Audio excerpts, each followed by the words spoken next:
Here with women's basketball head coach John Haskins previewing Thursday evening's contest against Columbus State right here in the English E. Jones Center. Is dollar ticket night for fans wishing to attend.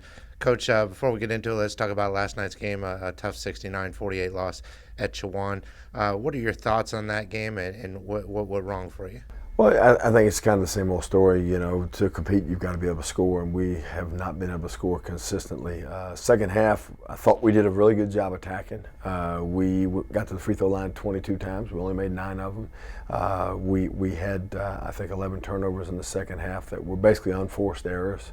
And then we got some really good 3 looks, and we did make a 3 in the second half, 0 for 11 from the 3. And I thought that as we struggled offensively, we let down a little bit defensively and probably played one of our poor defensive games. So the combination of those offensive struggles and not playing a great defensive game led to a 21-point loss.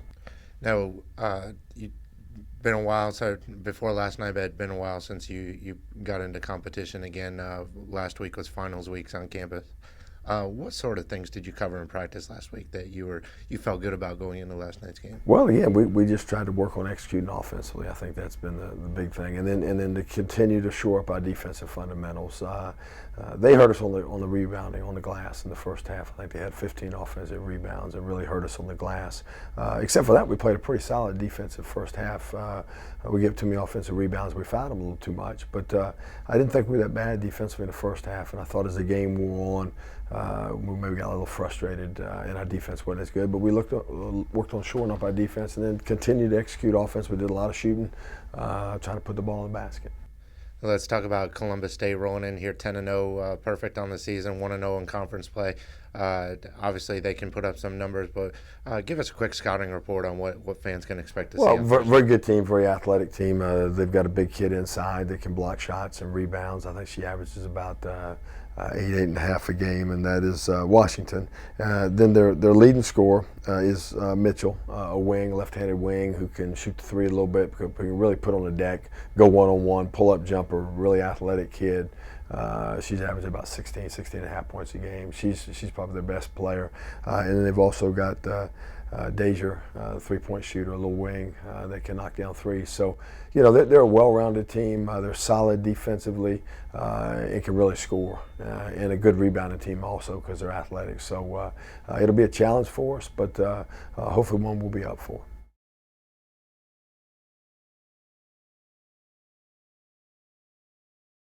Here with men's basketball head coach Ben Miller previewing Thursday night's matchup against Columbus State here in the English E. Jones Center. It's dollar night. Coach, talk about last night. You raved the crowd and how much the crowd played into your win last night. Talk about the importance of playing at home and having the support of your home crowd. Yeah, they were fantastic. I mean, without having a ton of students in town after finals and winter graduation, it was great to see, over 1,000 people show up and support the team, and they give us a lot of energy. So hopefully we can keep that going Thursday night. Let's talk about your team. Big win last night against Mount Olive, top 10 team in the country. Your team didn't look like a team that had taken a week off from competition last night. Talk about the things that you did during finals week in practice, and talk about some of the things you're doing to keep your team focused right now. Well, we did give them a couple of days off the early part of finals, and then since then we were able to get back to practicing on a pretty consistent basis. We had to take Friday off because of graduation setup. We didn't really have a gym, but other than that, we've been able to practice. Had, I thought, 3 or 4 really pretty good practices leading up to the Mount Olive game, and it's a quick turnaround for Columbus State. Excellent ball team, so getting back into Peach Belt play, which is always a challenge. Let's talk about that Columbus State team. Comes into Pembroke 7-1. Only loss of the season is on the road against a very good St. Leo team. Columbus State, statistically eerily similar to the club you faced last night in Mount Olive. All seniors in their starting lineup. Talk about Columbus State and what you've learned about them so far. Yeah, Coach Moore has done a great job. I mean, they've got returning veterans. They've added some other players too. They got a veteran lineup, when you can start, 5 seniors and then bring seniors and upperclassmen off the bench. They're a veteran team and got great balance. They're play really hard defensively. They get after you and they play an up-tempo pace. Got excellent balance. Almost 5 guys in double figures. So they're definitely a contender in the Peach Belt. So it'll be a great matchup.